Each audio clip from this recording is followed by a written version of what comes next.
In his house at Richter, dead Cthulhu waits dreaming. Hi there, welcome to Cast Theology, where today we're going to be looking at the theology of the cult of Cthulhu. So, not this guy, but those that worship him. The tale and theology of these cultists can be found in the novel that introduced the world to Cthulhu and helped to pioneer the cosmic horror genre of fiction, H.P. Lovecraft's The Call of Cthulhu. So, since we're going to be diving quite deep into this novel, here's your spoiler warning if you haven't read it. So let's go grab a drink and get to it. So, to break things down a bit, we're going to look at three different points about the Cult of Cthulhu. First of all, we'll look into the history and the demographics of the group. Then we shall look into their core beliefs. And then finally, we'll have a quick look at some of their practices and some of their rites that they perform. First off, the history. The Cult of Cthulhu is old. Very old. We learn much about the cult and its history from a recorded interrogation of one of its members, a man named Castro.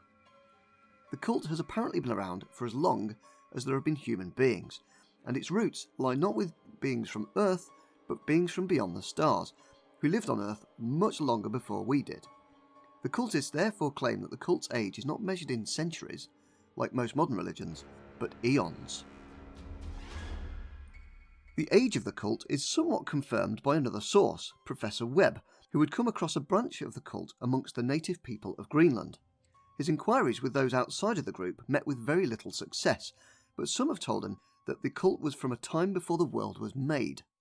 In his interrogation, Castro reveals that the cult is not just ancient, but global, mentioning that one of the cult's major centres lies in China, and another lies in the Middle East, and the author of one of the cult's scriptures, the Necronomicon, comes from there.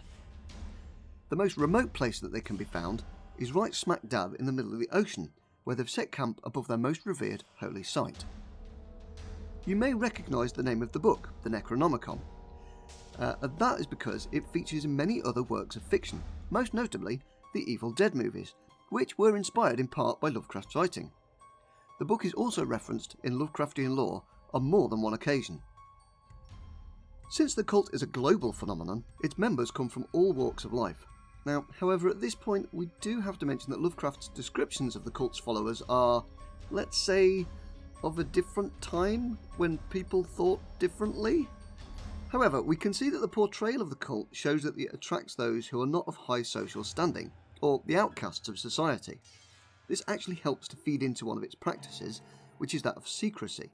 Nobody wants to know what the lower classes are really getting up to in their spare time, but a bit more on that later. So it's time to get down to the meat and potatoes of this mysterious cult, and once again, the interview of Castro reveals much to us. It's never revealed as to why he's so forthcoming with all this information, but his discourse with Inspector Legras is where we can find a lot of the cult's theology and beliefs, echoed in interviews with other cult members captured by the Inspector. So what do they believe?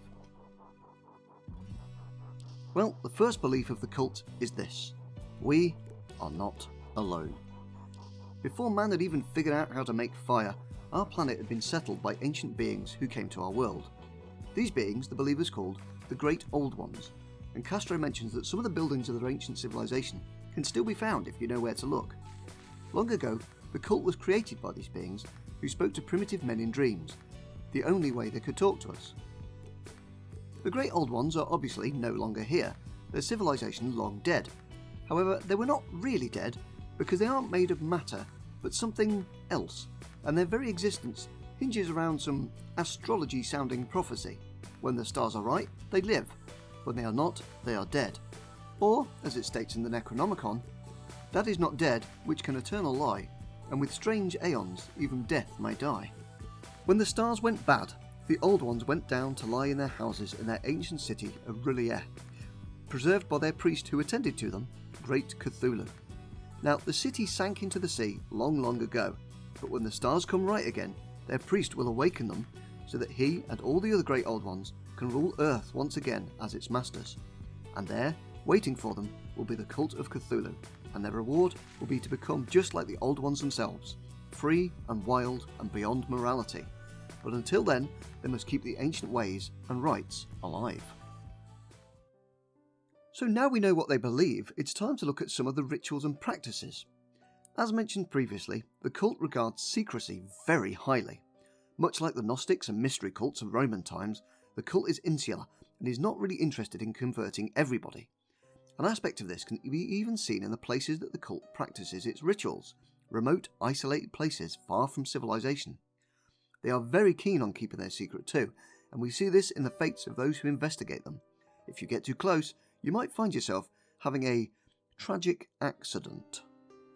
From the accounts that we find in Call of Cthulhu, we don't really find out much about the rites and rituals that the followers perform, but we do learn some scraps of info. Their rituals all centre around worship of an idol, an image of the great priest Cthulhu himself, and the followers will create carvings and statuettes of him to worship.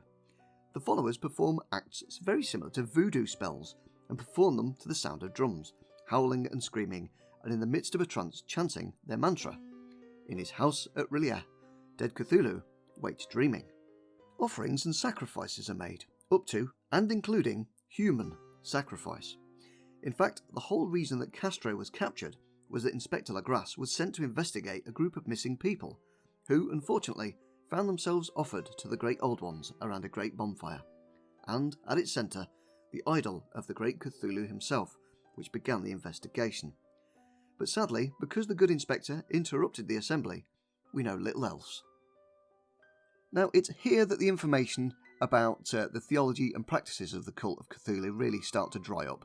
But if you want to learn more about the Call of Cthulhu, or in fact you want to read some of H.P. Lovecraft's weirdest tales and explore some of his mythology of cosmic horror and his great Lovecraftian universe, then I'll leave a link in the description to a compilation of some of his best stuff, as well as a couple of links to some YouTube channels who have explored the Cthulhu mythos a bit more in depth than I have.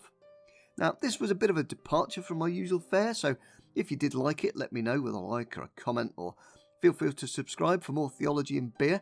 But until next time, grab a drink, probably a strong one to keep your mind from going loopy, keep asking questions, and don't swim near any stone monuments whose geometry is just all wrong.